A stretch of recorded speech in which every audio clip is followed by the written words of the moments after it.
Welcome to Rant on Reels. I'm Michael Fooch. And I'm Xavier Barnett. Today on the podcast, we do a deep dive into HellBoy, and we discuss who created the greatest universe.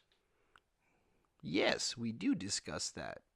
And I also want to mention that there's going to be major spoilers for that. So if you don't want spoilers on HellBoy and who created the best universe, because we're going to be deep diving into everything, comics, TV shows. What else are we going into? Music. You know, Xavier, it's kind of funny. This is our 21st episode. Yeah, I know. And you're putting the spoilers up before we talk about likes or They news have to or anything know else. the spoilers first. I feel like you're trying to backtrack through your mistake, and now it's kind of funny. Listen, okay, it's a long night. It was a night of celebration at work, and now I'm here. Okay. But yes, Xavier's right. There will be a lot of spoilers on this podcast. Oh man, what do you want from me? Okay. I want you to tell everyone where they can find us. Oh yeah, we can. Oh, that's totally. You can find me on Instagram, Spotify. We're on iTunes. We're everywhere. YouTube. You can see my beautiful face on YouTube, and you can see this ugly Jury's mug. out on that one. Okay, if that's what you want to think. Okay, it's not nice to make fun of people's looks, but okay. Yeah, so you can just like, subscribe. Also, don't forget to leave a comment if you disagree, especially on Best Universe. We want to hear what you guys have to say. It's true. All right. Any news? Maybe from, 4 hours ago? 3 hours ago? News? Were there any news? Was there any important news? I don't know. I don't think so. There wasn't any big universes that had an announcement today on a very was there a special day. celebration? Was it like Star Trek? I think it was a Star Trek celebration. No, seriously. What celebration? What Star Wars celebration is today? We're celebrating. It's some Chicago thing. I haven't really looked into it. There's so many Star Wars celebrations. To me, there's one Star Wars celebration. Yeah, to you, it's May the 4th. But you're not a true fan. It was the Star Wars convention in Chicago. No. Okay. And what did Star Wars / Disney do at this convention? They dropped the hammer. They dropped a big bomb. They dropped the trailer of all trailers to Episode 9. Did anyone speculate that this was going to happen? Okay, I do have a question for you, though, because I am a little curious by this. Why not wait to Endgame? Why not save the trailer for that event? Well, they don't have to. It's gonna drop in Endgame anyway, so you're probably gonna be running out of the theater when that happens. It's definitely gonna be seen in Endgame. I understand why they did it, right? It's the convention, and it's been. How much news have we gotten about Episode 9? Not much. They finished filming ages ago. In my opinion, though, I would have gone no preview. Nothing. Don't tell me anything. Honestly, the preview doesn't really. It's a teaser trailer. The first trailer. I haven't really looked into it yet because I don't watch those videos. That's things you missed in the trailer. Because then I really start to get spoiled. I think that the trailer is a very big story, but I don't think that is the story from the convention. What's the story from the convention? The name of the film. Oh yeah. Don't you think that's a pretty big or pretty important thing? Totally forgot they named the film. What do you think? What do you think is more important, the name of the film or a little teaser trailer? Yeah, because we didn't even get a name until the end. Have you heard the name? The Rise of Skywalker. Yeah. I hate it. I'm just gonna be straight up. I have a question for you. Now, I didn't watch the trailer, nor will I watch the trailer. Mm-hmm. Can you explain to me why it's called The Rise of Skywalker when all the Skywalkers are dead? We still have Leia. Well, okay. She's still alive. Okay, Spoiler alert, by the way. Oh, we already did that. Yeah, we did. You see? I was in preparation because I knew the Star Wars trailer came out, so that's why I did that. Okay, Leia is not dead, quote unquote, in the universe, but unfortunately Carrie Fisher is no longer with us, and they've already said that she's not going to play a role, and they're not recasting her. So Yeah, because they're Plus, gonna it's do what she's they did with Admiral Tarkin. They're probably no, they're gonna. not doing that. They've already announced they're not doing that. We'll see what happens. I I think mean, they have the her role will be technology. minimal. It'll be a very minimal role. But even if it is her, she is like in her 70s. Yeah, well, she might have kids. You know, she She does. does. Maybe A he solo. takes. Maybe Her kids are maybe solos. Ben Solo decides. You know what? I'm not taking on this name. I'm a Skywalker now. I'm not Kylo Ren. Now I'm Kylo Skywalker. Is that where you honestly think? Is that I your don't know thoughts? what's going on with Why this do you movie. think it's called The Episode Rise of 8. Skywalker? Let's have an honest. Let's have a. If I'm gonna be honest with you, I have no idea. This movie did not make any, like it has not given me any sense of why Skywalker has been made. Like, Can I throw out okay, a suggestion? yeah, sure. What about if Rey's parents are Skywalkers? Who, Luke? Maybe. Skywalkers aren't supposed to, I mean, Jedis are not supposed to, engage in, Tell that to Luke and Leia. you mean, Luke and Leia. what Luke do and they, Leia's father is a Jedi. yeah, and, So he's a Sith, Well, he was a Jedi when he was. and the reason he became a Sith is because he wanted to, when a man meets a woman, they fall in love, and then they become a Sith, and then the man becomes a Sith. That's I was gonna say Marvel universe, the Star Wars universe. I'm so confused by that statement. You want to repeat that for me? In Star Wars, remember, you're forbidden from loving another person, right? Yes. The reason being is because because if love leads to hate, and hate leads to the dark side. Because if someone harms, No. Fear leads to anger. Anger leads to hate. Hate leads to the dark side. If you're gonna use the quotation, use it right. Okay, fair enough. And Jedi's can love. They can't consummate. They can't have children. They take a vow of celibacy. You're not allowed to love. They just not have any emotion. They're like monks. You don't think Jedi's are capable of love? You don't think Luke loves Leia or Han? They're not supposed to. Okay. That breaks the rules of Okay. being a Jedi. That's why Siths are better, because you can have emotion. But it's funny because, like, would you say that Obi-Wan Kenobi is a good Jedi? Yeah. And He loved Anakin. I know you're gonna pull that line out. actually, I wasn't even gonna say that. I was gonna Oh. actually use anger as my emotion for Obi-Wan. Yeah, no human's perfect, but like they have to control it. And you don't right? think he loved Luke? Nah. He He literally knew him for like watched 5 him. minutes. No, he didn't. Well, He knew him for like 18 years.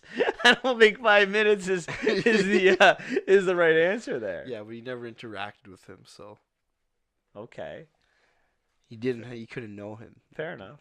So you think you don't like my idea that Rey could be a Skywalker? I just don't like the name of the movie. I'm not gonna lie. The title kind of turned me off, so I probably have less hope for the movie. And it's because a lot of people speculated after the first movie that Rey was Obi-Wan's daughter. yeah. So like, why is my idea so crazy? If you were No, on your the- idea. I don't think your idea is crazy. Oh, I okay. don't know. Last Jedi ruined a lot of things for me. The I'm Last one of those Jedi is people. brutal. So now, like, I guess J.J. Abrams trying to pick Right. up what scraps are there, but like all the things that he led up to, Ryan Johnson's like, you know what? None of this stuff matters. Let me just throw it out the window. Whoops. And now he's trying to salvage something. I don't know what he's gonna do with it. So it's gonna be confused and it's gonna be a convoluted mess. And You know what would be great? If like the movie begins with like Rey waking up from a dream when she's meeting Luke for the first time. that'd be such a cop out, but that'd be amazing. I remember when I was reading the Reddit files about it, because I don't do this at work, but hopefully my boss doesn't hear this. But I watched the trailer and I was reading the Reddit, and people were like, "Who's the real villain?" Like, we don't know who the villain is, because spoiler alert, Snoke is dead. And they're like, and then someone comment, "The real villain is Mickey Mouse." Whoa! No, no, you cannot blame Mickey Mouse or the Disney Corporation for The Last Jedi. Star Wars was ruined way before The Last Jedi. Have you met George Lucas? How Yeah, I many met him times did he fiddle with the original trilogy? way too many times. How many? Is there anything we could take away from the prequels that we love? Like there are Star Wars fans out I there. like the action scenes, Like in the fight scenes. no, most of them are way too CGI heavy. They don't hold up 20 years later. But more importantly about these films that I would like to look at is George Lucas ruined like has put way more negativity to Star Wars than Disney, because Disney at least made two really solid movies. Two, yeah, they're two for. How many have they made? Four so far? 2 for 4. Probably gonna be 2 for 3. Well, After the Lucas is 3 for 6, so they're literally identical in terms of percentages. Yeah, but they have more. Yeah, well, they'll be negative probably after the. You don't think J.J. Abrams can save it? No, I think he can. I have faith. we'll see what happens. All right, we're doing a lot of Star Wars. He made you hate his Star Trek takes. So. I do. But that's exactly why I'm not being. Why I think my comment makes sense. I am not a J.J. Abrams fan. I'm not a big fan of Mission Impossible 3. I think it's just okay. I don't like Lost. I don't really like. I don't really. I hate the Star Trek trilogy. I don't really like Super 8. I am not a J.J. Abrams fan. The one movie that J.J. Abrams that I really liked was Star Wars. And guess what J.J. Abrams holds really true to himself? What he's a big fanboy of? Star Wars. So that Star Wars that he's a big fan of, it means something to him. He's not going to go out there and make something that's garbage. He's really going to care about it. Oh, interesting. Awesome. Interesting. Very, very, very fun. What I was gonna say is, J.J. Abrams. I don't mind his work. I'm okay with his Star Trek because obviously I'm not a big fan of Star Trek, so I like the new movies because, you know, action is better because Star Trek was just boring. Look at you spilling everything. So yeah. You think we should get on to HellBoy? We've been going on for Star Wars for quite a bit. You know what, though? I mean, it's Star Wars. Yeah, that's what it does. Other than Endgame, isn't that the number one movie you're most looking forward to this year? No.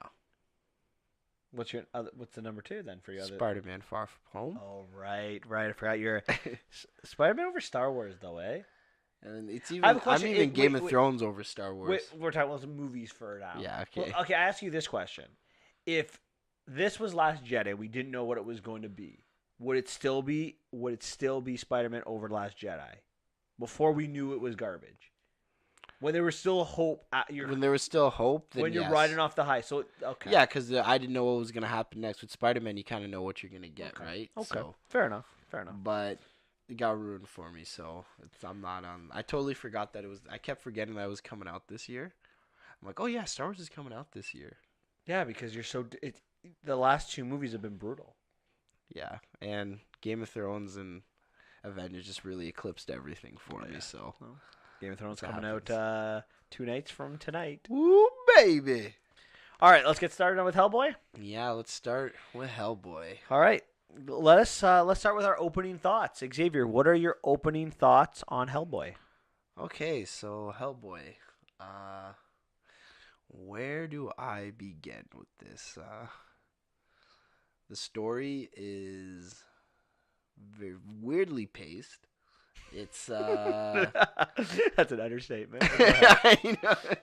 It'll be interrupt. It's just the character. I hate how Hellboy looked, so that's one of the first. I'm not gonna lie. I'll tell you the truth. I'm gonna have a bias here, but as soon as I saw Hellboy's face, I just turned off from the movie. I'm like, yeah, I can't. No. The original Hellboy was like kind of tough enough to watch. This one was just okay. The character Hellboy, I just could not deal with. I don't know if that's how he's supposed to be, but I can't stand those guys that are like, I'm not the character archetype that's like, hey, I'm this dude. I'm just trying to have Like, I got all these nice one-liners, blah blah blah, and then I like to drink, but I'm really depressed on the inside. But I, love life on the outside. The music's terrible. Villain was bland. What else is there to add? Are you done? Is that it? Yeah, I'm not. As you can tell, I'm not a big fan of the movie. All right. So my opening thoughts. I will start by saying this is a 2-hour movie, and 2 hours of pure hell. Just pure hell. I like what you did there. This movie's an absolute train wreck, an absolute bloody train wreck. And Xavier hit on so many things. Like, there's nothing in this movie. It's all over the place. The plot's all over the place. I'm not actually sure what I watched. I had to really think about this. This review took me the kind of putting my thoughts together for this review took me a long time because I actually don't really know what I watched. Can I just add something to this as well? Yeah. It seemed like this is something that only people that read the comics would understand. Because every now and then they'd show like a character, and then they'd stop on it. And I'm like, am I supposed to know who this is? Like, because characters are not developed. yeah, I had no idea who really any other than HellBoy, what the characters were like or the purpose of the characters. I don't really understand. They'd introduce these characters. They'd have these motives like, I hate HellBoy, and then like, what? An hour and a half later, you hear their backstory of why they hate HellBoy, and you're like, that's not really a reason to hate someone as much as you do. I know, right? But the story itself, I found uninteresting. Yeah. I thought the special effects were brutal. It was so CGI heavy to begin with. I agree. I'm not a big fan of the look of HellBoy or how they made him look in this movie. I thought a lot of the other creatures just looked meh. The Blood Queen, just nothing special with her. I thought the director and the writers and the producers, what they decided to do was go for like this. They just created this brutality, but just for the sake of brutality, right? Just uninspiring gore. When I heard they were remaking HellBoy, I actually was pretty excited. The original movies that came out, 20-ish years ago or 15 years ago, whenever they came out, it was still in an era that we weren't quite dark. And HellBoy is a dark character, and it's a dark comic, and all of those things. You read the comics?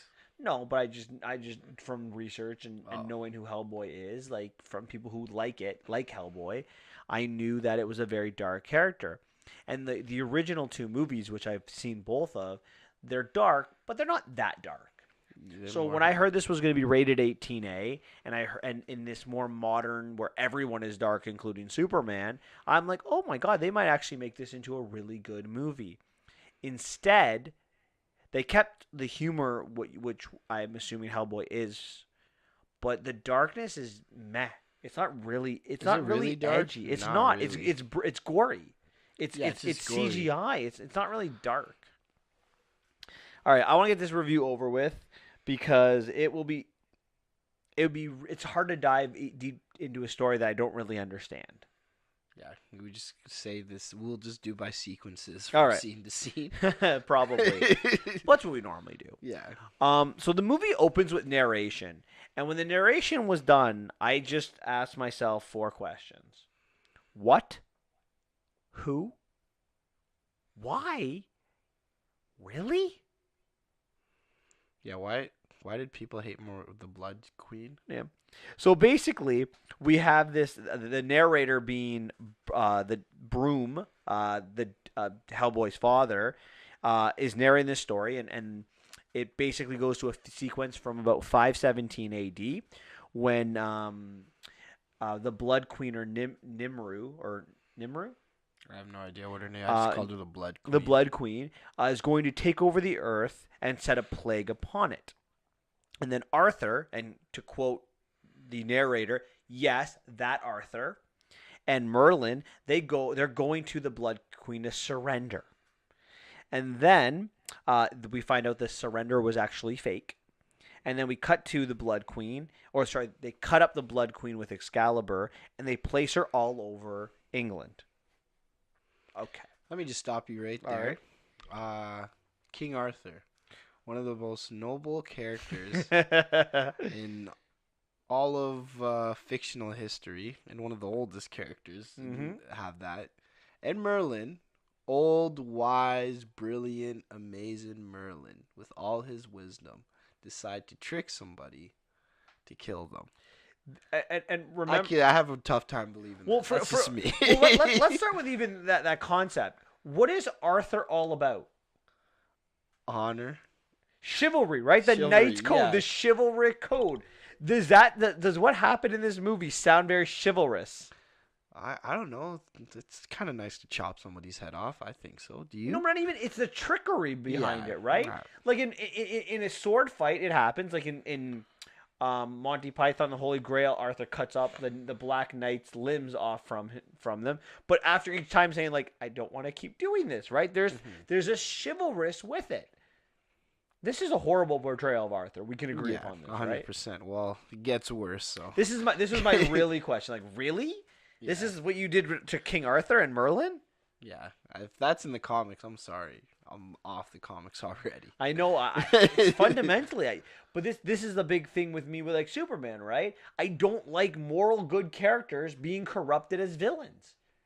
Well, not villain. It's more anti-hero, I'd say. Okay, just being corrupted from their moral values. Yeah, not having pulling a move Batman or Punisher. Yeah. Something like they would pull. Yeah. You know? Or Deadpool, right? Or Deadpool, yeah. Yeah. Okay, so my other question, I have another question. Do you have any idea what's going on from this narration? No.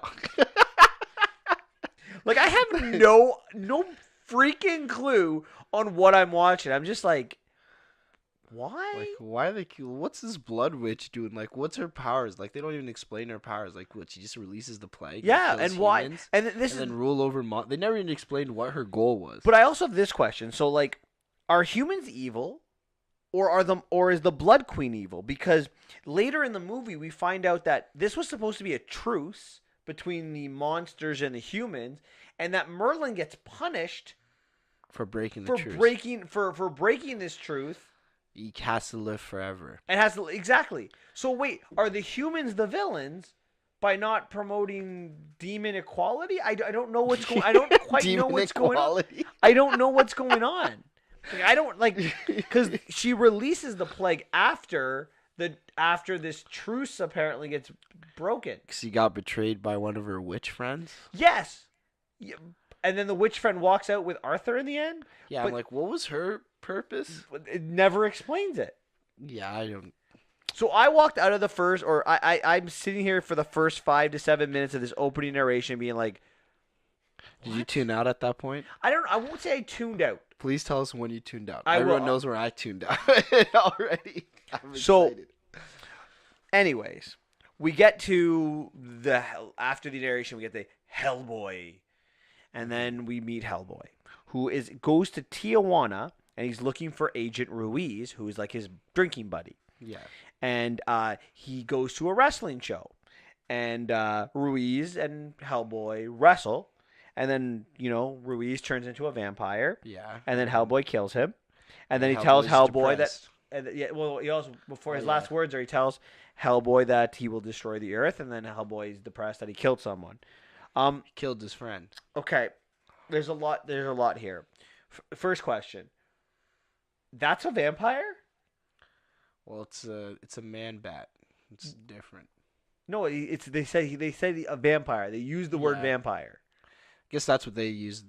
That's what their vampires look like. I'm okay with that. I was okay with that point. I'm like, whatever. If that's their version of a vampire, that's their version of a vampire. It's better than the sparkly ones, at least. Okay, though. But so here's my next question.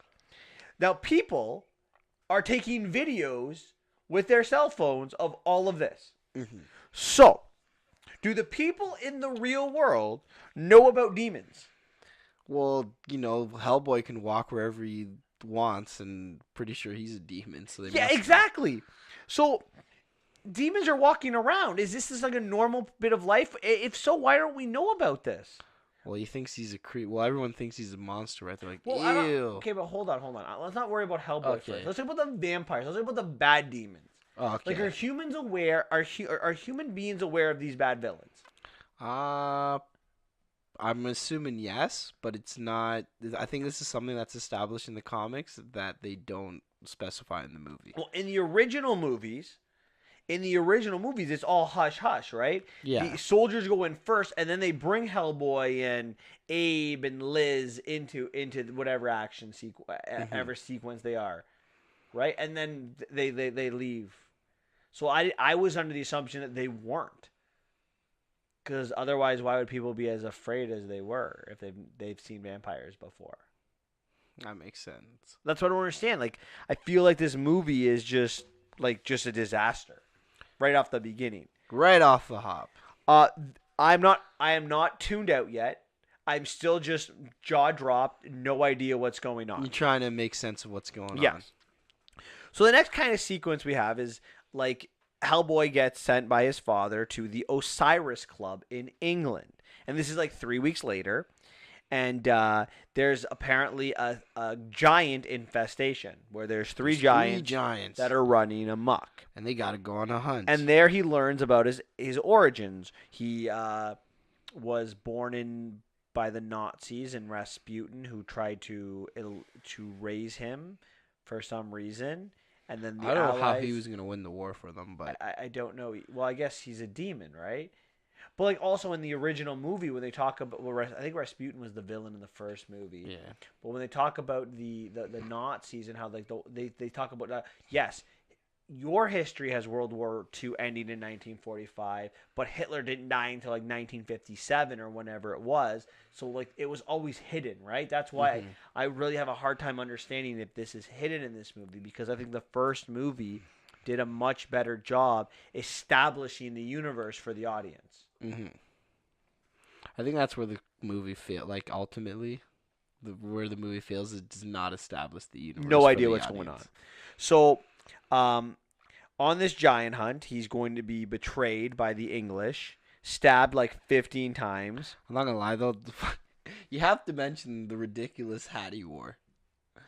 That like moose hat for the captain hunter thing Oh that my- he wore. oh I my was like, God. what is? I don't even. I could not stop laughing, and like Haroon, he watched it with us. She's like, "What are you laughing at?" I'm like, "What do you mean? What am I laughing?" Like, look what he's wearing. He looks ridiculous. It was a stupid hat. But he gets stabbed 15 times, and then he's getting electrocuted. He passes out unconscious, and just before they're gonna cut off his head, he's saved by giants. So, again, I got some questions about this scene. Why didn't the Giants eat him? Well, hold on. Let's start with the first. Let's They ate everybody else. Sorry. Why betray him? Why betray Hellboy? Like, where is this coming from that they need to betray Hellboy? They're like, oh, we didn't really need your help to kill giants. We do this all the time, but we're gonna hunt you, who's been an ally for us for I don't know how many years. Apparently, they saw a vision where he was evil. Like the lady gave them a vision. That's why they did what they did. But like, is that it? Like, if you have a vision, like someone's evil, they're just gonna kill you? Oh, that's an interesting concept because that's Minority Report. well, Minority Report, and that was the concept in Civil War 2. Wait, what? Marvel Civil War 2. What was the vision? Oh, the visions is like they had a guy and the guy that would see the future like what Hellboy, and then I don't They'd remember this arrest from the them. movie. Am I? this that? is this is in the Oh, comics. okay, Sorry. okay. Sorry. My sorry. bad. I should have said that first. I'm like, am I missing something from this Sorry, movie? you said- Was there a character that wasn't there? Okay, fair enough. Yeah, that makes no sense, right? Yeah. Okay, so then my question becomes this: why take him onto this hunt to begin with? Why not just kill him in his sleep when he Yeah. spent the night at the Osiris Club? Well, they didn't think that far ahead. They're like, let's make this nice little plan. We got to be fancy. We got to wine and dine. You got to feed him before you kill him. They stabbed him from behind. Yeah, because it's a good place for an ambush. They wanted to bring him to a good spot to ambush him. Let alone they didn't realize the best spot was probably when he was sleeping. Okay, I get it. I just don't really understand that. And then, but why not let Hellboy help you kill the giants and then kill him? You can still stab him in the back anytime. Yeah, apparently they didn't need his help killing the giants. Because like I don't understand. Like why wouldn't there be some people watching for the giants? Like there's 3 giants running around England. And you're worried about HellBoy, who's on your side, and what happens is all of them look at HellBoy, and the giants go eat them all. Well, yeah, they got ambushed by the giants. It was a good spot for an ambush. You want to know where I turned off the movie? It's this scene right here. Because I cannot stand when movies do this. Why do they make smart people stupid? There's a lot of dumb decisions in this movie. So I'm going to stop right there. We're going to go back to them because the villains now get developed at this point in the movie before they go back to what happens with HellBoy and the giants. So we meet our villain, and it's a pig. So it's a pig guy named I'm going to butcher it, but it's like Gargach, whatever. Call him the pig guy. He's talking to an old woman who we later find out is Baba Yaga. So the old woman tells the pig guy to go free this blood queen. So he agrees because the pig guy wants revenge on HellBoy. So he goes to St. Sebastian Monastery and he kills a bunch of monks, puts one of the monks' tongues in his mouth and is able to speak priest. And then he gets like the blood queen's head. Question 1. What the bloody hell is going on here? I'm not gonna lie, the pig dude is the best part of the entire movie. Wait, no. But wait. How does this pig guy, or how does this woman know where the queen is? Or we have no idea. Baba Yaga. How does she know where all the boxes are? She looks like an oracle person. I don't know. Okay, fair enough. We have no idea how long she's been in the world. They haven't established her, We didn't even know her name at this point. Okay, and also, how is it that easy to save this blood witch? Or this blood queen? Well, because everyone forgot. It's been, 2,000 years? But 1,500 years before But if it's been 1,500 years, how does anyone know about her? And clearly... You think Baba Yaga is a person or, a spirit or maybe, Well, we find out later on. I guess we can jump ahead a little bit here. But HellBoy gets transported to that world, and HellBoy put her there. Yeah. I think she's like a spirit or something. I don't know. She has some sage powers. Like I said, universe has not been established. But I just don't understand how it seems really easy to save the blood queen. Like everyone knew who she was. The Osiris Club had one of her limbs. Yeah. They clearly knew who she was. Why was it this easy? Yeah, well, apparently you could kill through everybody because everyone had all these guns. And I feel like at one point when the world shrank a little bit, they would move the limbs across the world. Mm-hmm. No? Probably not. Because think about it. You have organizations like the organization HellBoy works for that have basements that are like a mile under the Earth's surface. Why not put it there? Or put it in the Cure? Or put it anywhere. Maybe they thought because it was holy they wouldn't touch it, but apparently the demon can just speak tongues or changeling can do it.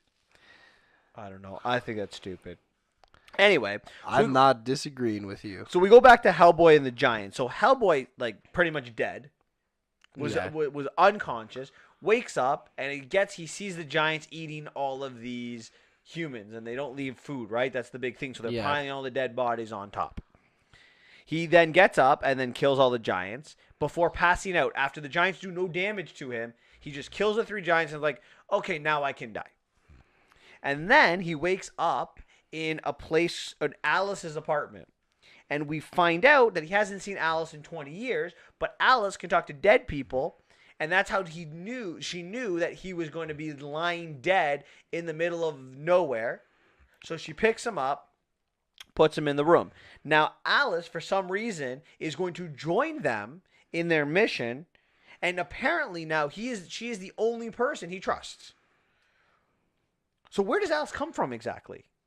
Well, one, he doesn't trust. We forgot that he doesn't trust his dad anymore because the dad was there when he. The dad was there sent to kill him, but didn't kill him, and he doesn't trust his dad because dad didn't kill him. I don't We'll understand. talk about that when we actually confronts his dad later on about it. But who the hell is Alice? I had no idea. I'm like, who is this? And we're supposed to act like, oh, he knows her, I guess. But why does he know her? He saw her 20 years ago when she was a baby. Hey, listen, we told you before. They introduce characters, then you hear their backstory probably like an hour and a half later. Fine. What are her motives? Why does she want to join them? I don't know. Like, it doesn't make any sense. It doesn't make any sense. This movie's. I've told you. I tuned out at when he lost his. When I looked at his face, and on top of that, when I kept I was still trying to follow the movie, and I'm like, oh, okay, who's this character? Alice, awesome. Like, what's her motives? Oh no, don't know that. Okay. Why does she want to join a Hellboy? I don't know. Are any of these questions ever answered? Like, I guess later because on, the friendship. there was no friendship though. Well, now there was. It's Yep. it's his most trusted ally. You have to trust people you just meet. That's the new steps in life. What were you? But we can agree that none of these questions get answered as the movie went on. Like, they weren't developed. Like, some characters It did answer who she was, like how she came to be, but like it didn't really answer fully. No, it didn't. So, what were your thoughts on the fight sequence with the Giants? I hated it because you had him pretty much near death, and he just woke up and was fine. I liked the action, but the concept, like you said, all style but no substance. So, but what about like the way, like the camera angle was really weird? Did you not find the camera angle pretty weird with it? no, It was very lower. Like, it was always like angled diagonally up. You didn't notice that? yeah, because it's trying to show it was trying to show the size of the Giants compared to him. I guess. It's like, yo, let's show the size. Like, that's gonna look cool. Okay. All right. So we go back to the villain now, and she needs one limb left. So the Blood Queen is sitting on the couch watching TV, like she's got limbs all over the place. Like, her head is just kind of like tied on a little bit to her torso. It's like right out of Deadpool. Mm-hmm. Like, all I was thinking when I was watching this is they're trying to remake Deadpool here. Yeah. Did we'll you see. not think that? That's actually a good thing. They tried a crappy Deadpool, but It's I guess that's brutal. what they tried. It was brutal. Anyway, the last limb is in the Osiris lab, and by the time Hellboy and the two new people that he's with, Ben, who is a military soldier, and Alice, are there, all of the people are killed. That organization's useless. Can't hunt giants. They've been hunting for what? Years and years and years, and they get killed by a pig, dude. But that's what I want to and a say. bunch Like, of giants. how is the pig stronger than like all of these people? I have no idea. He's like bulletproof, and he's like, I want my power up. Like, I lost my power. Well, like, these hunters kill giants for a living. That's their big thing that they established. Once a year. So is the pig stronger than the giants? Apparently. Like, I don't get it. He's able to kill these hunters. The power skilling's all wonky and off on this. That's true. It doesn't make any sense. So, but Hellboy, Alice, and Ben, they arrive. Hellboy sees the vision of the Blood Queen, who and he seems like he's really taken by her. Like, he's like, Yeah, he's full like, she's not really bad. yeah. And we also find out Alice can talk to dead people. No foreshadowing here at all. No, there is foreshadowing. I'm sorry, I meant that, like. Oh. You didn't know that the dad was gonna die at this sequence? Who? The dad? Yeah, to help Brahm. You didn't think that? No, he didn't die like that. Oh no. Sorry. Let me rephrase this because I might have jumped too far ahead. Because again, it's hard to understand this movie. Oh, I get what Alice you're saying. was able to talk to someone who was dead, and like speak through her. So like out of her mouth came like some kind of like ghost of the person. And as soon as I saw that, I'm like, she gave no important information whatsoever. So the only reason that was done is so that it could foreshadow later in the movie that when the dad died, she was going to get the dad to talk to Hellboy and walk him off the ledge. Yeah. You didn't see that coming? Oh, I saw that coming. I knew the dad was dying. So Hellboy then yells at his father, and then says, "Why didn't you don't give sorry for phrases. Why don't you give the witch the benefit of the doubt?" What? Yeah. Why does he say this? She's not really bad. She just wants to wipe out all of humanity and just be the queen of monsters. Just let her do what she wants to do. I don't get it. Yeah. And then he like storms out saying, "I have to go kill all my, fellow demons." Wait, what? But that's what you do for a living. Yeah. He seems like a teenager. But he's been around since the 40s. That's the problem. Like, it doesn't work with the story they've created. That might have been his character. See, this is one of the problems I have with this movie. I don't think this is like an origin story that's not an origin story. Mm-hmm. And that's the problem. Either make it an origin story, like from World War II, or make it in the 70s or 80s, or have it already established and don't have this end of the world kind of story arc for the first movie. Explain everything.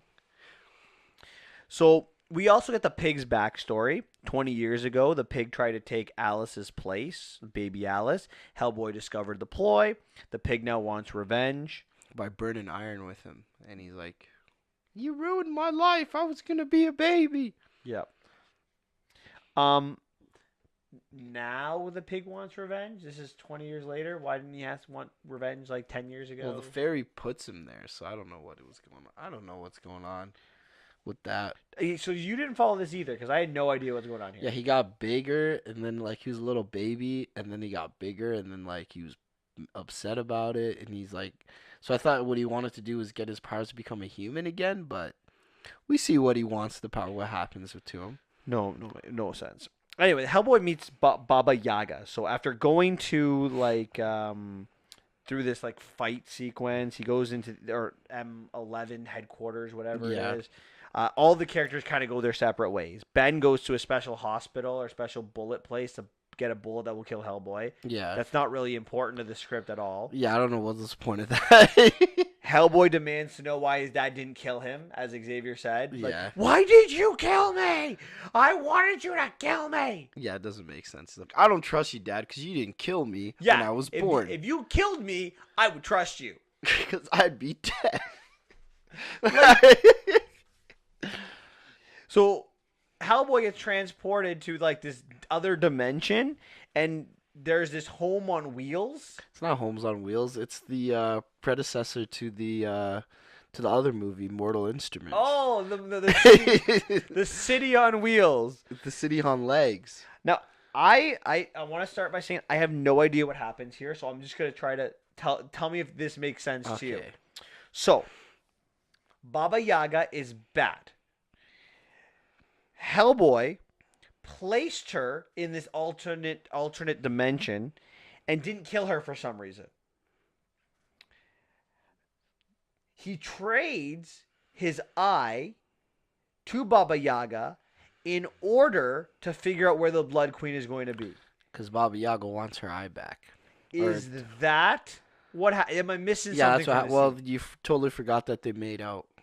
Oh yeah. So to seal this deal that she just like makes out with him and there's like yellow stuff on his face.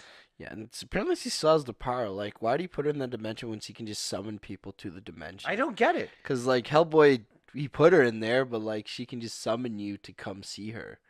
Like he's like trying to go down, and then like he didn't ask to go there. Well, that's my main question. Like, why didn't he? That's why my first question is: she bad? Question mark? Because he keeps trying to kill him too. But like, is she a bad person? I don't get it, because why didn't he kill her if she's bad? Like you said, she has the power to bring people to her dimension at any given time. Yeah, and then she can kill them too. So then, why did he kill her? I don't know. This is. And why do all the humans want to kill Hellboy? So Ben's going to get a bullet to kill him? Like, why does everyone want to kill Hellboy? That's I was thinking. I thought that in the movie too. I'm like, oh, he's getting betrayed again. How many times did like people just try to betray Hellboy? Well, not try, but like think of it. Yes. And like the one person that doesn't kill you, you don't trust. Oh, okay, makes sense. So, what the hell was with the kiss? It's like we're gonna seal it. Yeah, but it wasn't that just gross and a waste of life. Yeah, that was disgusting. So the Blood Queen then gets reinstated. So apparently it was too late. Had Hellboy got there too late, and the Blood Queen is restored. But she has a new plan. She's not going to use the plague on humans anymore. The plan is going to be Hellboy. So he's gonna get Hellboy, and they're gonna be the king of monsters. But So she poisons Alice with some kind of dart, and then gets her the witch who betrayed her to get Hellboy to go see Merlin, who's locked in the middle of somewhere, you don't know. to talk to Merlin. So Merlin fixes Alice up, and then He knocks them out. he knocks the Ben and Alice out and tells Hellboy that we got your backstory here. You are actually a descendant of King Arthur. Your mom is her great granddaughter, and she decided to have sex with a demon. play the demon skin flute. So he basically uses his magic to bring Excalibur there, so Hellboy can have it. But Hellboy refuses because as soon as he touches it, he has this vision of destroying the world. So he dies, Merlin, even though he's dies. supposed to be He's supposed to live forever as punishment. Yeah. Then he died. Like So I thought, why didn't the- he just use all his magic powers so he could, kill himself? Yeah, Because he wanted to die. Why exactly? Before, or why didn't he just tell why couldn't he just tell Hellboy where Arthur was buried? That too. I don't Okay. know. So That's I don't know why he didn't. why tell does us this that. why does the sword make Hellboy A evil? demon. Yeah, I thought Excalibur was. This just really Yeah, risky. Excalibur is meant for only people who are worthy to grab Excalibur. And pure of heart. That's what I mean. Worthy. Pure of heart. If you're not pure of heart, you shouldn't be able to grab Excalibur. It's just like the freaking hammer in the MCU. What's the name of the hammer? Mjolnir. What? Mjolnir? Mjolnir. Oh, there you go. Okay, good. Did I say that right the first time? No, it was like Mjolnir. I'm like, who the hell is Mjolnir? Sorry, maybe I wasn't clear. I don't know if you can tell, but I'm very excited right now. Yeah. I'm very irritated by this. Yeah, By this the Hellboy Excalibur. movie. Honestly, the King Arthur crap. Like, I just just take didn't know that if I out said of the Mjolnir movie. to begin with, that people, Oh. maybe the audience wouldn't know, so I said the hammer. Because I don't think everyone knows that Mjolnir is the hammer. Yeah. Well, it's Stormbreaker now. Yes, Stormbreaker. Very excited. So anyways, so it's supposed to be a worthy thing. You're supposed to be pure of heart to grab this thing. So if Hellboy can grab it, shouldn't he be good? Shouldn't it maybe be automatically good? No, it makes him a demon from Satan, and he gets a weird king crown, like a fire crown, Yeah. and then like it just floats above his head, and then his horns grow, and then What the hell is the point of this scene? I feel like this is like 10 minutes of movie time that needed to be cut. there's a lot of movie time that needed to be cut. Is it just so that we can find out that that Hellboy's a descendant of Arthur? Is that like the only purpose to this scene? Yeah, they could have just told him, or that scene where Buddy goes to get the bullet. Like, no, thank you. Yeah. Like, scene where that ended up, like, what was the point? Yeah, nothing. Should I shoot him? He didn't even really attempt to shoot him. He Yeah. just put the bullet in the gun and was like, He's like, oh. no, he's good. I'm good. I'm not gonna He's shoot like, him. what'd I do? I was wrong. So then the Blood Queen attacks M11. She kills everyone except for Dad, who she abducts, and then she goes to St. Paul's Cathedral in London. There, the three of them go to meet her, and the new pig, who's now been re-upped in power, he's like 3 times the size, And he's jacked. attacks them. Ben ends up transforming into some kind of cheetah, He's a chupacabra. and then the three of them attack this pig. Hellboy, the Chupacabra, Ben, and Alice. And the pig beats them all. The Blood Queen shows up, and then just kills the pig. Yeah, I don't. What? What? It's like, I thought we was going to kill Hellboy, mate. Why did she kill the pig? Because they didn't want the movie to be successful, so they killed the best part of the movie. But I don't get it. All he did was help her, and he was under the assumption that the Blood Witch wanted Hellboy dead. No, wouldn't you be Well, under she that lied to assumption? him. Pardon? She lied to him. Well, she did tell him there was a new plan. Yeah. So why not give him the chance to be on board with the plan? Well, he wanted to kill Hellboy, though. I don't think Yeah. he'd be on board. Well, He seemed very adamant to killing Hellboy. Can you give the guy a chance? He did, save your life. Yeah, well. And you gave him the power to kill Hellboy. She made him 3 times the size. Yeah, well. So why not just be like, you know what? Listen, I know I said this, but how about you rule by my side and Hellboy's side? Like, give you the chance. He's like, nah, I hate Hellboy, mate. I don't want to help him. So that takes us to our ending, where the Blood Queen reveals the grave of Arthur, which is in. That ended is so anticlimactic. So I would that's one of my questions. So we agree it's anticlimactic. Yeah. So it's actually in St. Paul's. That's where Arthur is, and Excalibur is there too. And Hellboy's like, I'm not taking Excalibur. So what the Blood Queen does is she kills the dad. And that's like, okay, I'm gonna grab the sword from the stone. I'm gonna grab Excalibur. I'm gonna turn evil just because you killed my dad. Yeah, I don't know how that plan worked. Yeah. Hey, wait, didn't she tell him to take Excalibur and then kill the dad, and then she lied and double crossed him, or she just? No, she killed the dad first, and then he's like, I guess I'm a villain now, so I'm gonna grab the sword. Yeah, I'm evil now. You killed my dad. So as soon as he picks up the sword, an army of evil destroys the city of London. Yeah, like these weird demon things. But Excalibur is supposed to be a worthy sword. So Alice, the worst demon thing then scoops in, sends a ghost of the image of the dad so Hellboy can see it, and of course Hellboy listens. And Hellboy like, cuts I always off loved you, son, and then it's like I always loved you, and then he cuts the head off of the Blood Queen and throws it into hell, and then everyone else goes back to hell. Mm-hmm. Why was this all so easy? It's anticlimactic. Yeah. She's supposed to be a Blood Queen. He was easily killed. Excalibur's the only thing. She got tricked. She got double crossed again. Are you okay with London being utterly destroyed? Because I think that was ridiculously stupid. Yeah, I don't know. It's just. I guess I would never want to live in this universe with all these demons and just random things that just pop up and just kill you for no reason. Could you imagine living in a universe that a demon just comes out and just starts stabbing you? People get ripped apart. Like, it's literally just CGI. It's like instead of spending money on writers, we spent all of our money on these CGI people who ripped humans in half. Yeah, well, and giants that eat people. Yep. And the giant pig man was worth it. So no, I disagree. I did not like. He's the best character. He was horrible. He's the best character in the entire movie. He saved the movie. Horrible. Saved the movie he saved the score. That takes us to 6 months later, where the team is in Siberia and they find Abe. Sequel that will never happen. Yeah, I don't know. Fingers crossed. I'm actually kind of excited to see because it's so bad that it's enjoyable. Well, like it's just funny to make fun of. No, it's not. Would you watch this movie again? Probably not, but either would I.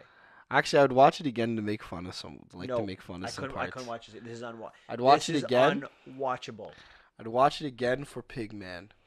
No. I'd probably just watch the scenes. Is there anything good from this movie? Because I we just told spent you. probably like 35 minutes trashing this movie to bits. Is there anything good? I told you, I'm that's it. dead serious. The Pigman was my favorite part of the movie. I could not stop laughing just because of his accent and like the things he was saying.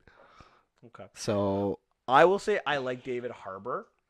I thought I like him, and I thought there were moments where when he was speaking, I was like, "That's good."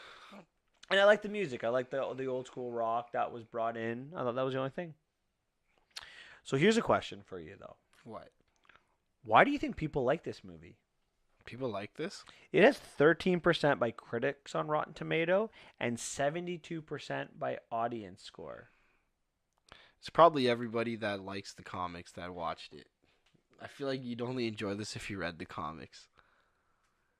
So that's the reason you think it's just it's not liked. But don't you think people who like the comments would hate it? The fact that the pacing and everything, like there is very, very little redeeming qualities. This Hey, this is, man, some people like Batman versus Superman, so anything's possible. you know what? I will say this.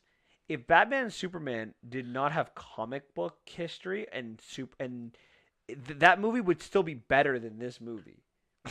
The only reason I dislike that movie is my Superman bias.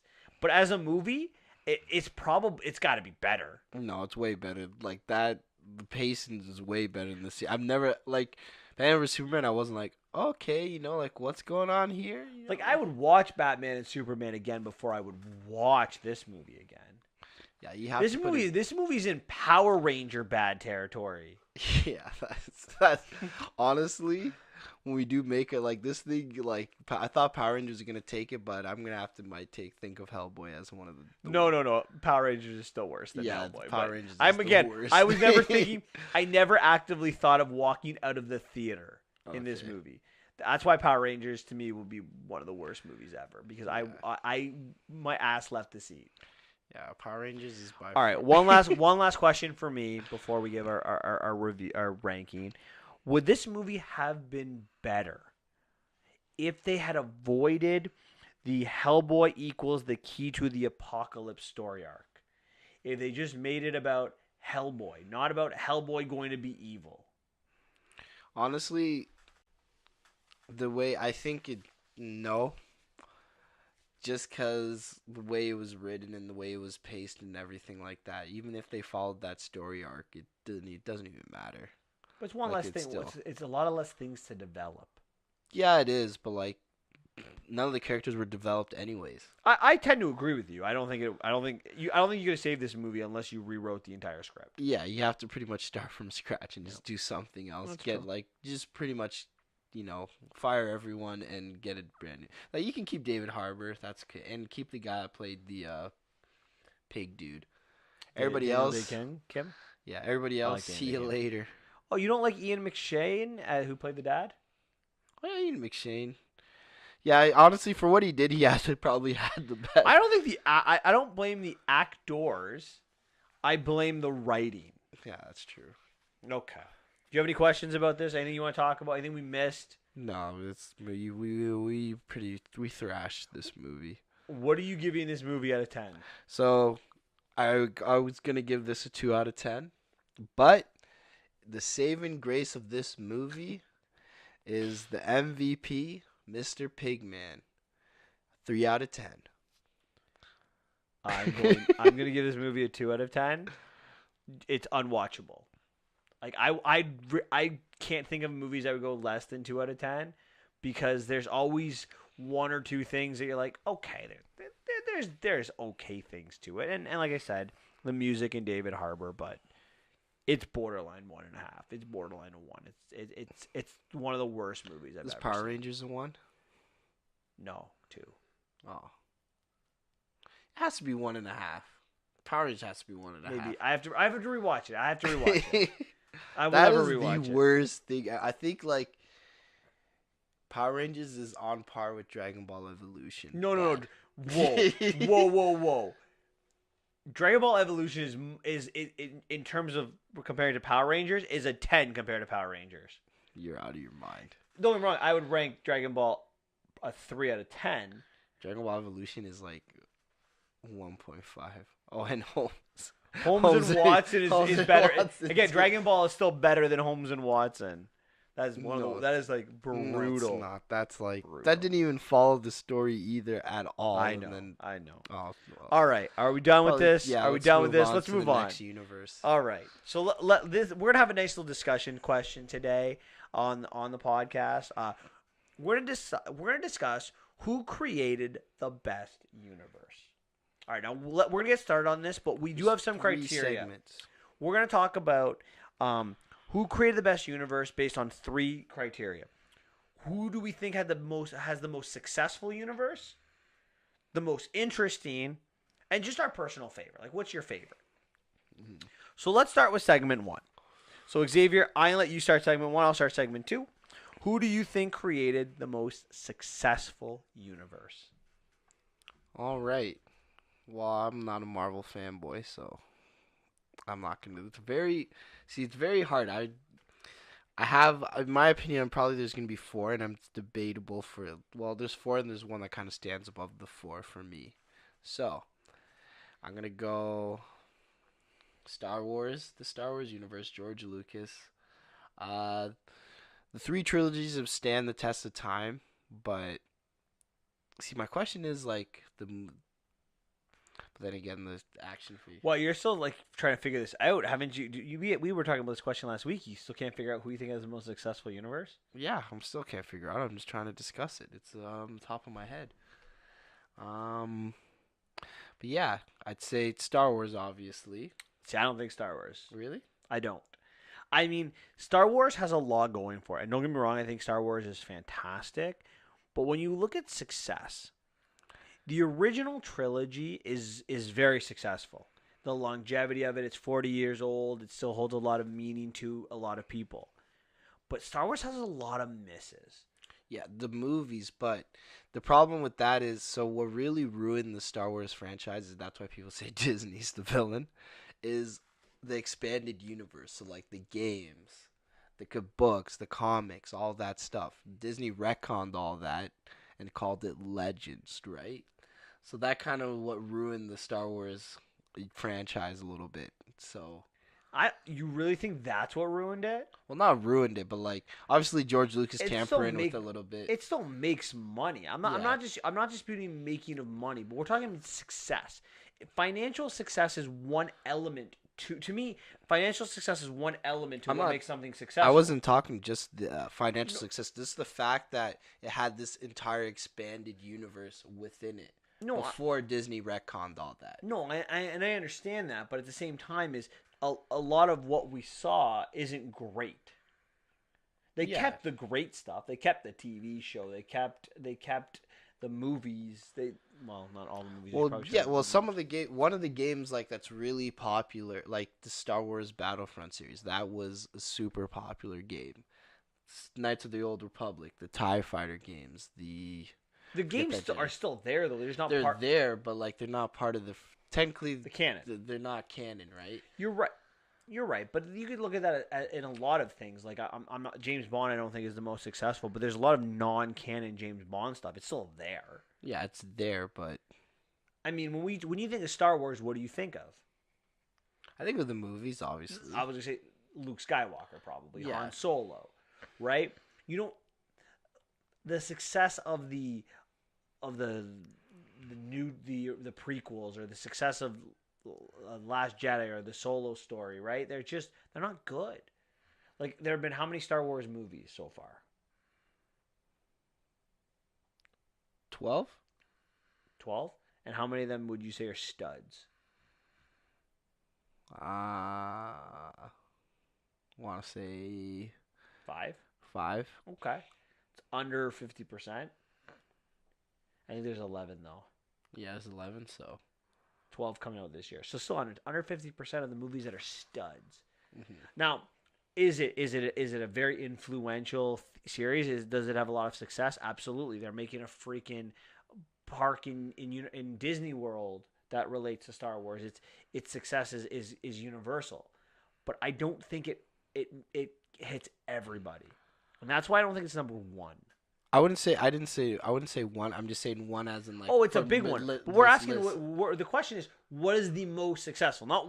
I'm going through the 4. Okay, so you that's didn't even that's let me not, finish. Where You does just that, cut me off. Where does and that tell stand me- in the 4 though? Like you're In the was 5, this- let me say the 4, and then I'll tell you. Okay. Okay. Well, you were debating Mr. Star Wars for a while before I Mr. interrupted you. Let me just come in here and interrupt you.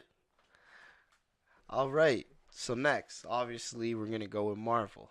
The Marvel franchise. It's been here since what, the 60s? Really picked up in 40s. the 60s. It's 40s, but 60s is when it picked up. Spider-Man was introduced and everything like that.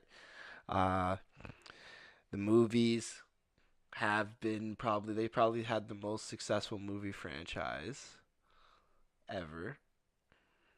You cannot dispute this, okay? And games are popular.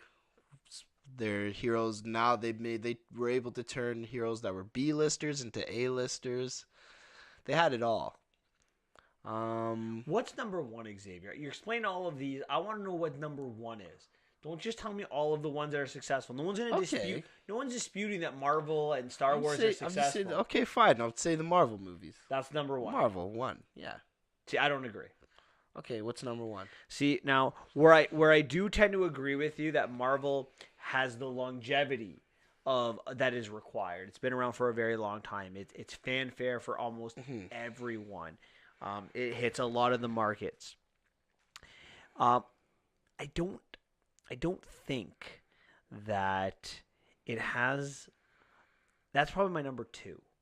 My number one is the Harry Potter universe. I'm going to go with J.K. Rowling on this one. Wow. I think she created the most successful universe because unlike Marvel has, hundreds and hundreds and hundreds of superheroes. They're not all successful. In fact, most of them aren't successful. The movies have made B and C listers a little bit more successful than they were. But there is so much source material that the Marvel universe takes from. The Harry Potter universe has one set of books. And J.K. Rowling took that one set of books, that's 7 books, and turned it into 8 movies. Turned it into a theme park. Turned it into this and that. There are video games. There is so much Harry Potter out there. And it's got the least amount of time. Star Wars was around since 1977. It probably hasn't made as much money as the Harry Potters have. Marvel's probably made it more, but Marvel again has its universe is so much bigger than Harry Potter, so it has more ability to take that. Harry Potter is starting to expand its universe with like Fantastic Beasts. They'll probably, after the Fantastic Beasts series of movies, make more older Harry Potter movies with Daniel Radcliffe and Emma Watson coming back as being adults. With whatever the Death of the Cursed Child, the play that one has plays. It's expanding in itself, right? That's fair. And to me, that success, it's hit more people, right? It's children, it's adults, it's women, it's men. I'd say it's more up to like say millennials, but if you ask like someone like a Gen Xer, or I'm a Gen Xer. No, you're not. You're a millennial. You're born in 1985. Okay. I have friends that are 40 that love Harry Potter. Yeah, you have friends that are 40, but they're Gen Xers. My point is they're Gen Xers. Yeah, most of the people, I would argue most people wouldn't like, they know who Harry Potter is, but do they actually know Harry? Oh, you're 100% Harry Potter. Look, I don't like Harry Potter. Yeah, I know you don't like it. Let's get this out here. That's weird. You call me the Marvel fanboy, and you got Marvel as number one, and I'm going HP. Because I'm trying to be less biased here. I'd say yeah, it's expanded the fastest in the shortest amount of time. There's no disputing that. But it's made more money than Star Wars. Yeah. And maybe it hasn't made more money in the movie universe than Marvel. I'm not saying or the comic, but how many comic book franchises does Marvel have? Yeah, but you really think Harry Potter has made more, like, obviously merchandising? I think Star Wars has made more in merchandising. Like, if you ask someone who's the villain of Star Wars is versus who's the villain of Harry Potter, who do you think they'd get more? Who do you think Darth Vader gets named more than Voldemort? Okay, but what's your point on that? Saying it's more renowned. It's a more renowned series. If we ask, but that's not going to make you successful. I'm not saying, yeah, but that's another aspect. You're saying it's like has all. Who do you think's more known, Darth Vader or Harry Potter? Darth Vader. Harry Potter. It's not. I don't. No think way. It's unquestionable. Not. If you ask who's more unquestionable. Harry Potter. Today's day and age. Harry Potter. People know who Darth Vader. You think people? Hold on. I'm not asking who they know. People know a lot of characters. Who would come to your mind first? Harry Potter, Darth Vader, Harry Potter. Well, what question? How do you have a question that says? Would you say who do you think more of, Darth Vader or Harry Potter? Like, think of a pop culture character who first comes to your head. I bet you Harry Potter would come first before. If you just list 10, if you had well, depends. People, if you ask 1,000 people to list 10 pop culture characters, maybe when you ask older people, Harry Potter doesn't come on the list. Younger people, Darth Vader doesn't come on the list. I bet you there's more Harry I Potter. still think Darth Vader comes on the list. He does, but not as much as Harry Potter. Star Wars was passed like when I was a kid. I was born in you're '92. going with Marvel. You either argue, Yeah, but like, argue no, one or the I'm other. arguing. I'm just arguing. So you have in general. Harry Potter as 3. Harry Potter's up there. I'm not gonna lie. So it you is have- popular. But where do you? I'd rank Marvel, Star Wars, and then Harry Potter. Interesting. But I'd argue one of the most recognizable characters is Darth Vader. Like, but that's a recognizable character. Over even And Darth any Vader is it? Let's get this straight to begin with, though. Darth Vader is not the villain of Star Wars. So you're asking the right. Yeah, I'm not saying he's the villain. You did. You said what villain would be more recognizable? The Star Wars villain or the Harry Potter villain? And you're talking about Darth Vader. Darth Vader is a villain, not the villain. How many? If the question I didn't was, say what villain of the franchise. The question was this: name the villain of the villain of the original trilogy, and the original 6 movies, and the villain of Harry Potter. Who do you think would be named more? Darth Vader. That's not the villain. Well, oh, the Emperor? That's not his name. Palpatine? How many people know Darth that? Sidious? How many people know that? Yeah, people don't know that. But That's my like point, asking... but everyone knows who Voldemort is. The one who can't Yeah, because he has a better... Because everyone cares more about... No one cares about the Emperor. But he's the villain! Darth he's Vader the villain, is but Darth Vader's more popular than the Emperor. You're talking about popularity. Voldemort's not the most popular character in Harry Potter. You don't think girls want to be Darth Vader? Or they want to be Hermione. Hermione, obviously. Exactly. So you can't look at who people want to be or who people like. It's who is more. I think for me, because you're looking at the money they made and everything, but I think Star Wars, in terms of. But you're not even saying Star Wars is number 1. Stick with Marvel. Stick with your number 1. If I want to go Marvel, even Marvel. That's even. I was just trying to be nice and not go Marvel because I don't even think it makes more money than Star Wars to rank because I'm like it's money 3 is on only me. a factor though. Money, recognizable. But recognizability is unfair. Marvel has how many Marvel characters are not known for people? Like yeah, everyone knows who the X-Men are. Everyone knows who, but sorry, let me rephrase it because not everyone knows who the X-Men are. Everyone knows the group the X-Men. Everyone knows who Wolverine is. Everyone knows who Spider-Man is. But for every Spider-Man, Marvel has a dud no one's heard of. Yeah, but that's fine. You're gonna have that because they've been in the series for so long. But hold on, though. It's still a young series, so it's not gonna. To me, what makes something successful is where is the Harry Potter dud? The Harry Potter dud, Fantastic Beasts. No one likes that. Okay, but that's part of the. Well, I don't know. I think a lot of people do like The Cursed Child. No one likes that book. I don't know. When I look at Harry Potter, I don't see duds. Because I'm a Harry Potter fan. So I don't see duds. I see Harry Potter success. Everything that J.K. Rowling did with that universe has been either well received or made money. Yeah, whereas that's not true with Marvel or Star Wars. I wouldn't say the first 2 movies are duds. I actually like the first movie. They're terrible. I'm not gonna lie. Most of the movies are most of the fans that read the books don't like the movies. But the movies made a boatload of money. They made a boatload of money. And I'm pretty sure some of them are acclaimed decently critically too. They might not be liked by the Again, you can't look at it because a lot. No, I'm just saying. So you're just asking where are the duds? Well, but wouldn't that be a dud if the fans don't? No, because how many Marvel movies have the fans hated that made money? You could use the same argument.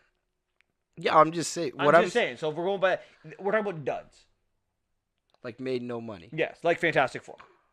All 3 of them. All 3. Those are duds. Those are Mars. Yeah, those are duds. Like some of the X-Men movies, like Logan. Not Logan, sorry. Logan the Wolverine. The Wolverine? Yeah. Or X-Men Origins. Yeah, but when you have that much input out, obviously you're going to have more duds. But Harry Potter doesn't have as much. But that's the success of Harry Potter. Anything they do is golden. I wouldn't argue no, because the Cursed Child wasn't golden, and But the Fantastic Beast wasn't gold. Wasn't Fantastic golden. Beast is has made money. Not A lot of people Fantastic liked it. Beast. The Crimes of Grindelwald. That's The been second one. that's been. I think I like that one better than the first one. Well, a lot of people do not. No, but it's very controversial. There's a lot of people that like it too, Yeah. and it made money. It made money, but yeah, you just argued that just because. But a lot of people liked it, and it made money. So the Last Jedi made money, but nobody likes that. That's my point.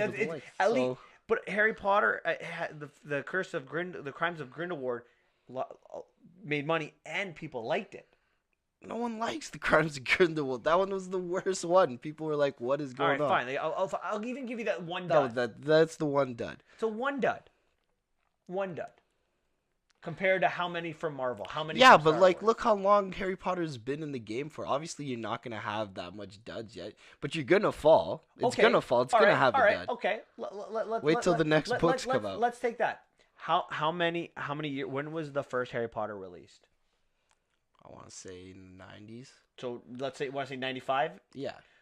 No, I'll give you 98. Let's say 20 years. Okay, Harry Potter's 20 years old. Okay. How did Marvel do from 1945 to 1965? Its first 20 years. Yeah, it didn't do well. Exactly. So that should even give you more to talk about the success of it. But it grew. Like, it started from sometimes some coming just because it starts out strong doesn't mean we don't know how long it does have a lot as long. But right now in 2019, it's in its 20 years, it's done more than any other company's done in their first 20 years. Hence, be the most successful.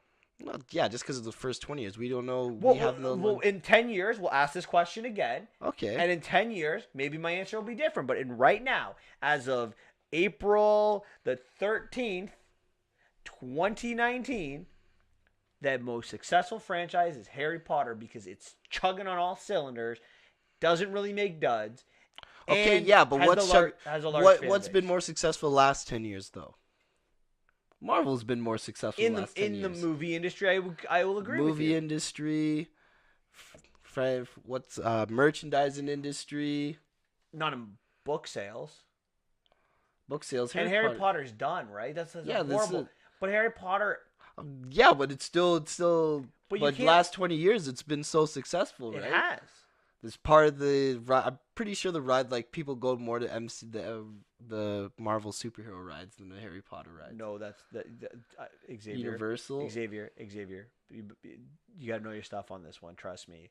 The go to Hogwarts in Harry Potter Land is the number one attraction. Harry Potter is the number one attraction in that Universal.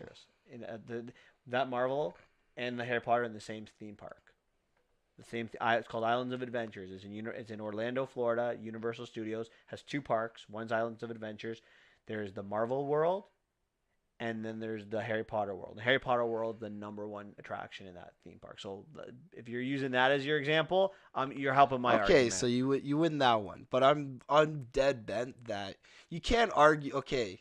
You can't argue that Marvel has made the most successful movie franchise ever. You're right. Period. But this isn't just movies. That's just movie. Okay, so they beat them on movies, 100%. You know that. Yeah, okay? not arguing with you, but that's a part of the longevity. Success. And but actually, you know what? I take that back a little bit. The MCU has dominated the last 10 years. That's still Marvel, baby. That's still doesn't matter. But Marvel's got how many duds other than that in the last 10 years? The Amazing Spider-Man movies of the last 10 years, they're brutal. They were still made money though. They're brutal, but they made money. Not Amazing Spider-Man. Well, that's what they did. But made the first Amazing. No, it really didn't. It made less than Spider-Man 3. So let's clarify this before you get into it. Every Spider-Man movie before Homecoming made less than the last Spider-Man movie. So let's just clear that up first, okay? Next.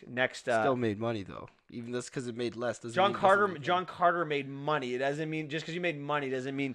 Oh, but that was your argument. The Amazing Spider-Man movies were so bad, Sony went to bed with Disney. Yeah, that's how bad they were. Well, you can't blame Marvel for a property that Sony had control over. Marvel didn't have control over that because they sold the rights to that. Marvel also sold the rights to their entire company to Disney. Yeah, but So is not, it? We're talking about a universe. The question that we're asking is who created the best universe? So it's Stan Lee. yeah, So it's not Disney. yeah. So It's Stan Stan Lee. Lee. So he's responsible for all, just by him selling to Sony or letting Sony have that property, he's responsible for that property. Just like George Lucas is responsible for The Last Jedi because he sold that property. This question isn't which company is the best. It's who created the best universe, and J.K. Rowling is the answer to that question. Well, technically, I wouldn't say that because even then, a lot of people are getting upset with J.K. Rowling because of she's starting to contradict herself, sort of the way George Lucas did. You're right, absolutely. So and we'll in, see. and in 10 years, you may But be you know right. who never contradicted himself? Mr. Stan Lee. He always stayed true to his characters. He doesn't back down and change his characters midway and changes how they set up. Really? He doesn't. He didn't. There was other artists that changed up his characters. That's my point, though.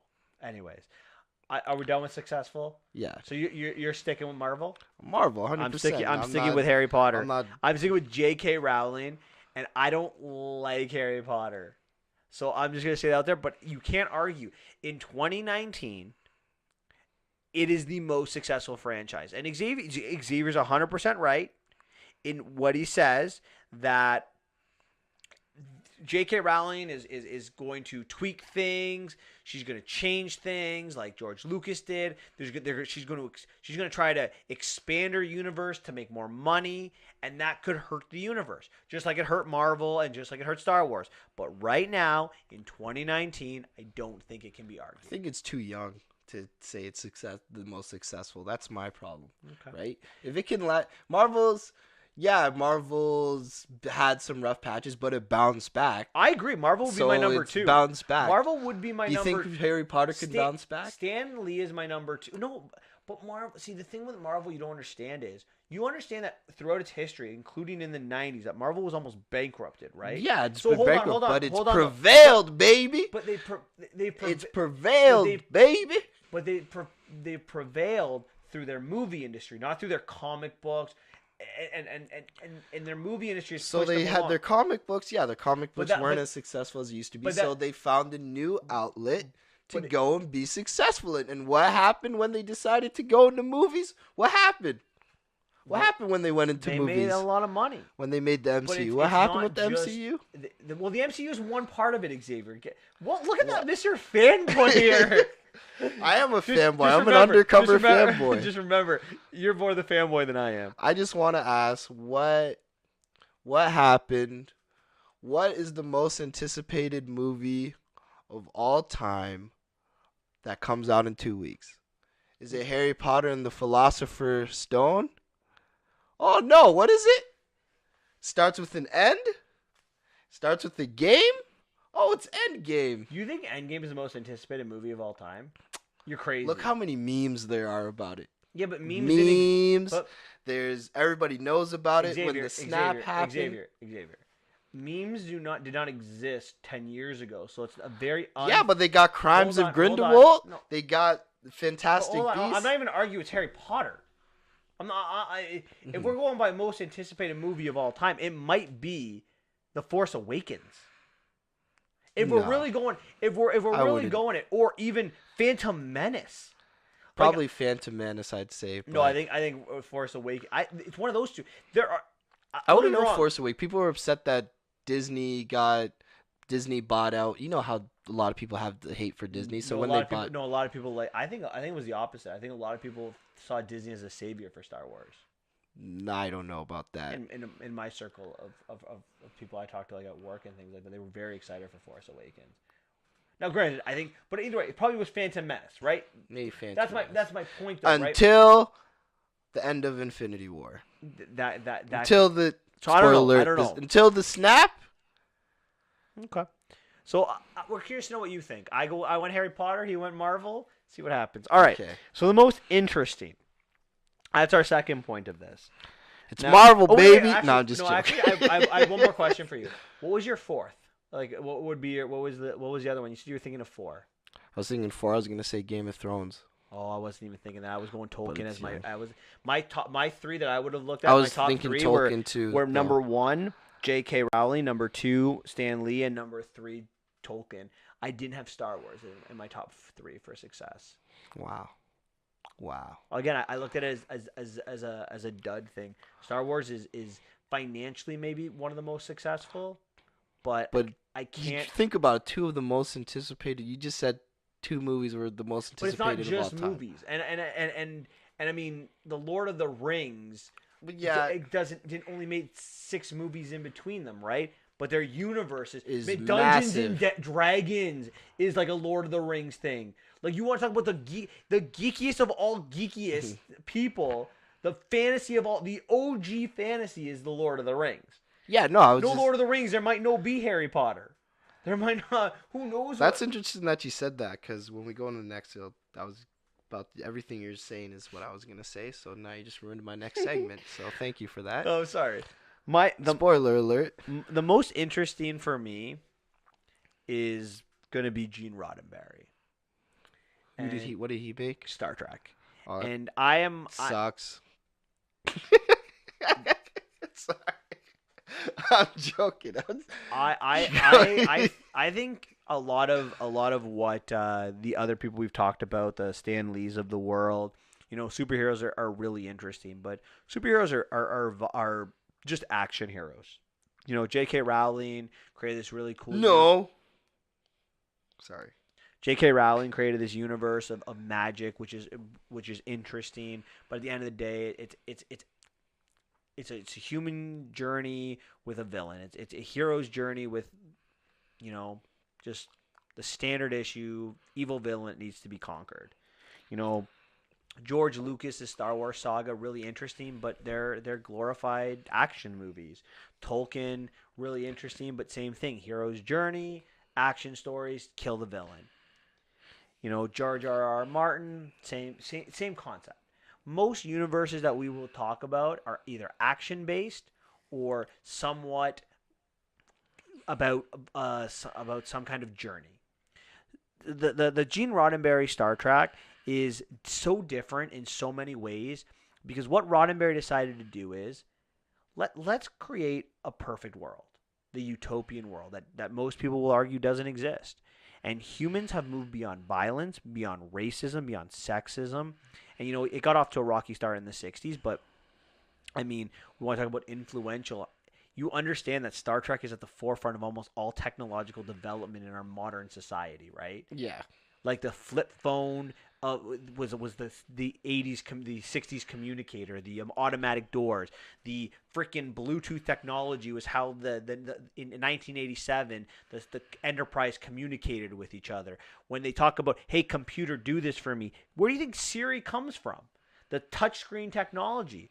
Star Trek, right? At the forefront of all of this. And I know that's more successful, but that's technologically successful, not financially. But like even in the 1960s, That's a pretty big argument, though. first You could argue a lot. the first interracial kiss on television was in Star Trek because Spock and no, Kirk and Uhura. oh, okay. But the idea of this show is it always pushed forward the boundaries of racial and gender equality, right? It was always about that. And to me, that's the most interesting thing in the world because, some of my favorite characters are those moral high ground characters. And to see a time when humanity is no longer, motivated by that greed or that selfishness where we move beyond all of that fascinates me more than anything. So I am very well. I think it's very different. Every other universe is different from Star Trek, and that's what makes it the most interesting. Okay. It's you. All What do you right. think? So my most interesting is, well, you stole a lot of the thunder. I was talking about the Tolkien universe. Is the Tolkien universe. So obviously, to everything that it influenced about the whole fantasy world, I love fantasy. So obviously, Tolkien really upped it. The thing that I didn't know that I literally found out this year was that Lord of the Rings is just like not even the name of the series. I thought Lord of the Rings was just the series. The whole concept of his whole books is called the Middle Earth. So Lord of the Rings, I believe it's like book 3, if I'm remembering correctly.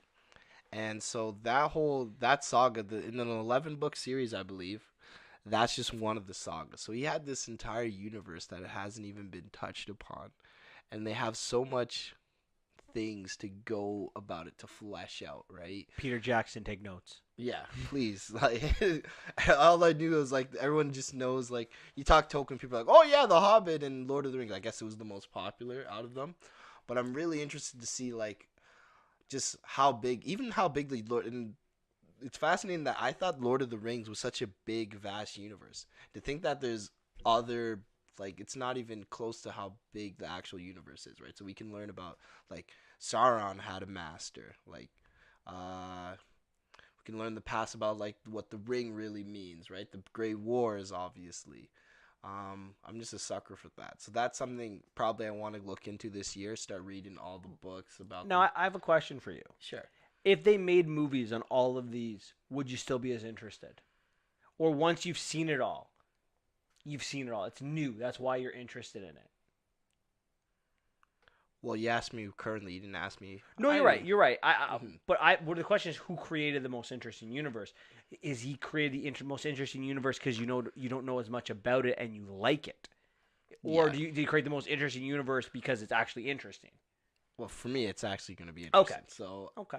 I told you I'm a fantasy fanboy, and I just found like I love Lord of the Rings, and it's like discovering. I was gonna say something racist, but I'm not gonna do that. I was gonna be. Please don't. Yeah.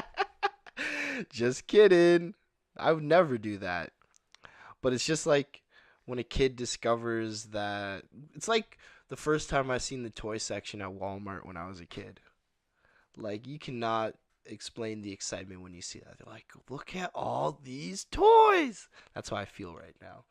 And I just go back to Star Trek. You have a universe. Like, Earth is such a small thing, and all the universe that are created are very, well, with the exception, I guess, of Stan Lee, they're very Earth-centered, right? Everything's placed on the planet. There's only an X amount of things you can do on planet Earth, whereas Star Trek, the galaxy's huge. Different races, different aliens that have different cultures that are different than our culture, that are expanded. I don't think there's anything like it. I don't care about that. Sorry. That's fine. I like dragons, okay? And I like... Are there dragons in Lord of the Rings? Yeah, they're... Okay. I'm sorry. Smog. I understand. I watched The Hobbits. I was just. I know. I realized. But no, but actually, were there any in the Lord of the Rings 3 movies though? I don't think there were. No, there weren't any dragons. So like, I want to see like dragons. I like treants. I like even all these games that I play. Like, I play Total War Warhammer a lot, and that's heavily influenced by Lord of the Rings, right? World of Warcraft, all these popular fantasy games. What brought it? Tolkien brought all this. So, thank you, Tolkien, for really, really creating one of my most favorite genres. I guess, is that movies, games? Okay, so one more question to go with this most interesting thing, though. Okay, because these are our opinions and not really. What do you think the most interesting universe is for regular people? For regular people? Just regular folk. Just like a random person on the street. What do you think they would find the most interesting? What universe do you think would speak to the majority of people? That's good. That's a good one. I want to say... I have no idea. Because I like what I like, and I don't know what everyone else likes. What's the safest? What's the most vanilla, I guess, of all the universes? Vanilla? What universe could talk to the most people? Like, our universes, Tolkien and Roddenberry, they're very... If you like fantasy, you'll probably love Tolkien. Yeah. If you like sci-fi, you'll probably like Roddenberry. Yeah. But even Lucas, right? It's not for everyone. Yeah. It's more for everyone than R2. R2? Yeah. R2. D2. Didn't even do that on purpose. Okay. I don't know. Is it Stan Lee? Might be Stan Lee. Maybe J.K. Rowling. Nah, it's not for everyone. Yeah, it isn't for everyone. So I don't know. A lot of people don't like superheroes either. I feel it's the safest. Maybe though. James Bond. Could it be? Bond. No, Bond is not. Bond's out now, right? Ian Fleming. I want to say never mind. Ian Fleming. But I think Bond's out in a lot of ways, right? Bond's very British. Yeah. More spy oriented. What would you say? Pokemon.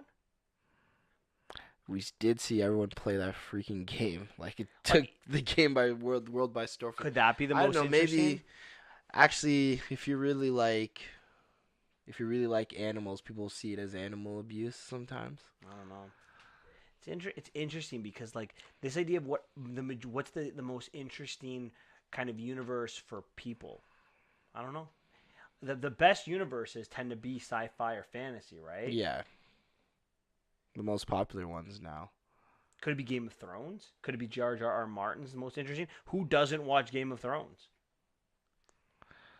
Other than our producer Dave. Yeah. Could not that a be lot the of most interesting people these days? I think currently, yeah, Game of Thrones by far. Okay. I'd say maybe even more than MCU because I know there's a lot of people I know that hate MCU movies. They're sick of the superhero environment. Yeah, they're super sick of the superhero genre, but Game of Thrones, they will watch Game of Thrones no problem. Yeah, yeah, that's fair. Okay, so we think your favorite is Tolkien. Not favorite, interesting. Sorry, so your most interesting is Tolkien. My most interesting in Roddenberry, and we both kind of agree that you think that people in general, like the majority of people, would find George R. Martin's universe the most interesting as of 2019. Yeah. All right, Xavier, what's your favorite? Let's get through this. My favorite, that's going to be hard. You probably say your favorite. I have a lot. I like all No, of you got to them pick a one. lot. This is the whole part. What is If your I had a one gun to my head not to pick? If you could only watch one more universe that's it. For the rest of your life. Or like deal with one universe for the rest of my life? Yeah, you only deal with one universe for the rest of your life and see that universe. What universe is it going to be? Well, call me a fanboy, but it has to be Marvel. They've been around for long. There's so much things that I could pop up and reread, watch the movies, play with the toys, game. The only thing sucks is the games aren't that good, but well, actually the Spider-Man games are good, so I'm going to go with Star Trek. And I'm going to tell you this, and you're going to laugh at me, but before you laugh at me, let me explain. There is more Star Trek out there than there is than there is Marvel. Because you think of the television shows and the length of time. There's more screen time on Star Trek than there is in the MCU or any Marvel 100%. movie. Well, also, why would I laugh at that? Also, they have books, don't they? There is a Settlers of Catan version of Star Trek, so I get to play Settlers of Catan with my universe. You can still play Settlers of Catan in my universe. It's not its own universe. No, you don't have it. I'm saying you don't have it. Settlers of Catan version. I'm just propping up Settlers. I can still play Settlers of Catan. That's not part of the franchise. Okay. I'm just saying. Right over my head. Went over your head. It's okay. It's okay. Anyway, I think Star Trek is it's my fave. I love the MCU, but if I can only watch one, I'll be watching Captain Kirk, Captain Picard, Captain Sisko, and Captain Janeway. Captain, no thank you. Because Star Trek sucks. Oh, I thought you were going to say Captain America and Captain Marvel your way, but I thought that's where you're going to go with it. But I guess that went over your head, too. No. Captain America beat the crap out of all the captains, and so can Captain Marvel, so you'd rip their ship apart and rip Captain Kirk's head off. What was I going to say? Anything else you want to say about this? Who created the best universe? No, I think it's my opinion's right. Yours is wrong. I'd like to our audience hopefully to post on who they think the most successful is, if they agree with Stan Lee or if they agree with J.K. Rowling or if they think something else. Maybe they're gonna go George Lucas or George R. Martin. We're good with arguments. I know I act like a baby sometimes. Sometimes. All the time. Marvel fanboy came out. I tried to keep. You know how hard I tried to keep that in, but it came out. Just remember this for the next time when you call me the Marvel fanboy. You're still a Marvel fanboy. Who's the bigger Marvel You're fanboy? You're a Disney fanboy. Disney? Who do you think between the two of us, who's the bigger Marvel fanboy? Who's rated the movies higher? Not me.